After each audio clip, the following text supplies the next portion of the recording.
Hey guys, it's review after review after review, and I know some people they're getting sick of all the reviews. I don't know if they're sick of my reviews, but let me just say this: I want to review this show because it's a very underrated show, and it's been shitted on, and I finally got around to buying it, and it does not deserve all the criticism that it's been getting.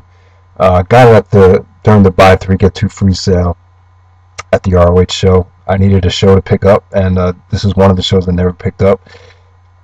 Never had any plans on getting it, but after watching it, a lot of people have been saying this is the worst Ring of Honor show of the year so far. But you know what? It's really not that bad. It's a pretty decent show. There's a lot of shows that were worse than it. So let's break it down.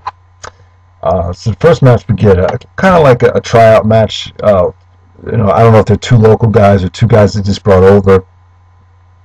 We've seen Bobby Fish before, I believe. So we got Papadon versus Bobby Fish. This is okay. The crowd wasn't really too into it because they were obviously unfamiliar with both of these guys.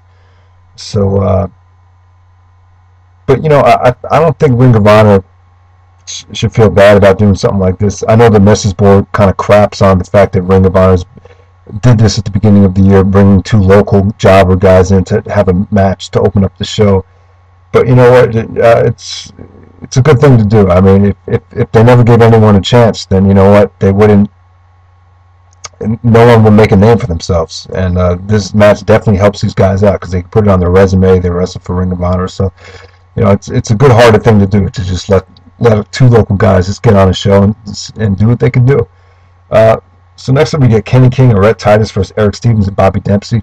Bobby Dempsey did not look good in this match, but this match is kind of boring at some parts, but I thought Kenny King really saved it. And Kenny King and Rhett Titus look very good here, but Kenny King hit some really sweet stuff. There was a time he did a spinning kick out of nowhere. I did not see him coming, and then all of a sudden he just did it to Erick Stevens when he was doing his choo-choo thing, whatever he calls it. That was sweet. King and Titus look great here. But yeah, I mean, he's in the ring with Bobby Dempsey, so obviously couldn't have been that good. So we're off to a pretty shaky start. So next we get Brent Albright versus Claudio Castagnoli. This feud is underrated. I know a lot of people crap on this feud, saying it's been too long, it's been too drawn out. It's one of the biggest profile feuds Ring of Honor has had this year. It's probably the main mid-card feud. But these two have pretty good chemistry. They delivered another really solid match here. The finish was kind of awkward. We kind of get a SmackDown Undertaker angle finish. If you remember back in 2002, there was when Undertaker got the triangle choke. I think it was Angle actually got the triangle choke and made Undertaker tap out, and Undertaker pinned him at the same time. So it was a simultaneous tap out and a pin. That ended up being a draw. They did the same finish here. Obviously, it wasn't a triangle choke. Albright kind of had him in a half Nelson, and then Claudio was pinned at the same time. Or Claudio tapped or Albright pinned him. Yeah, what am I trying to say? Yeah. So there was a pin and a submission at the same time. I can't remember exactly who got pinned or who submitted, but that's what it was. Well, obviously Albright had the submission on, so Claudio tapped out, but Albright was pinned. That's right. Okay. So next up we get Chris Hero and Eddie Edwards versus Kevin Steen and Jay Briscoe. This was very good. This was underrated. Kind of weird to see Kevin Steen and Briscoe tag together. It was the point where Mark Briscoe came out and was kind of bossing Kevin Steen around, which is kind of weird. Hero looked great here. This is Hero's first match back from Japan, I believe. This is where he showed the Misawa elbow pad. Some pretty really fun. This was just really fun stuff. The match really picked up when Kevin Steen made the hot tag to Jay Briscoe. The exchanges between Briscoe and Hero were great. And then, like I said, Mark Briscoe came down, and then he was trying to get Kevin Steen to do the Doomsday device. Kevin Steen didn't really want to do it because he was selling a leg injury, but eventually he did it, and then Steen and Briscoe ended up winning the match. This is a very underrated match. They look pretty good here.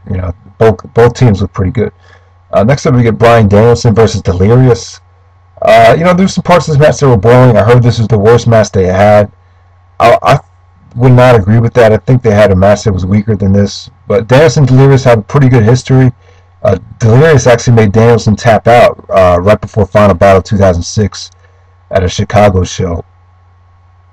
That was like a must-see stuff. So these two have worked together very well in the past. And I thought this was pretty good. There were some parts that were boring, but Danielson gave 100% here. He showed a lot of intensity. I thought these two worked pretty well together. I thought the finish was pretty sweet, nicely executed. Danielson hit a small package to get the win. I thought this was fine. Next up, we get Austin Aries versus Sami Callahan. Honor Hammer just said he was. I'm doing this right after Honor Hammer's question and answers number 6.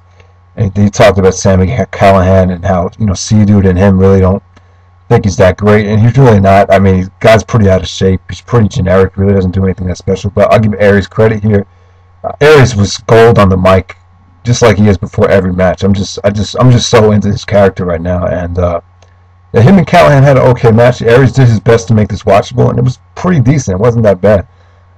So next up we get Anything Goes match between Necro and Brodie Lee. Necro Butcher versus Brodie Lee. I hate watching these two guys wrestle, but you know what? I'll give them credit here. They took out the chairs. They took off the steel guardrail barricade things, and they started hitting each other with a whole bunch of weapons, and they went through hell. So I'll give them credit here. But I just hate watching these two guys punch each other. I know some people would disagree with me, but I just don't like these two guys. So next up we get the ROH 4-way elimination match. This was very good, underrated match. Nigel versus Jerry Lynn versus Tyler Black versus Jimmy Jacobs. I mean, Jimmy Jacobs wonders why they're not pushing him. It's because of matches like this. Not the actual match, but when people see the card, obviously they see Jimmy Jacobs in the main event, so they're not buying the DVDs. That's why no one's buying the show. I mean, the show is not that bad, but people are just assuming it's a crappy main event because Jimmy Jacobs is in it. I mean, if you replace Jimmy Jacobs with Bryan Danielson or Austin Aries, boom, you pretty much have the Fatal 4-Way on HDNet. So, yeah, this is very good stuff. It was elimination. Jerry Lynn got eliminated quickly. Tyler Black was awesome in this match. He pulled out a lot of sweet stuff. Him and Nigel worked very well together. Obviously, Jacobs and Black were kind of brawling with each other most of the match. Black actually got countered out. So then it came down to Jacobs and Nigel, and Nigel just did the lariat to Jacobs to put him away pretty easily. I mean, it wasn't a great match, but I thought it was very entertaining and very enjoyable. It wasn't bad at all. And I think this show they kind of conserved a little bit of energy for this show, and it only makes sense. This is the last show before the television tapings, so they had 6 tapings ahead of them that weekend. So, I mean, this is kind of afterthought, this show, but it's kind of gotten lost in the shuffle, and I think it deserves a lot more credit than it's been getting. So that's why I want to do a review of it, and that's pretty much it. I say I wouldn't recommend getting it, but if you could get it in a buy 3 get 2 free sale, you don't know which one to get. This is not a bad choice at all. I say this is better than Full Circle, even better than maybe better than Injustice. Definitely is a better overall show. Yeah, better than Proving Ground Night 1, and pretty much on the same level of styling and profiling, but. This doesn't compare to some of the recent shows that Ring of Honor has been putting out. So, yeah, eliminating the competition.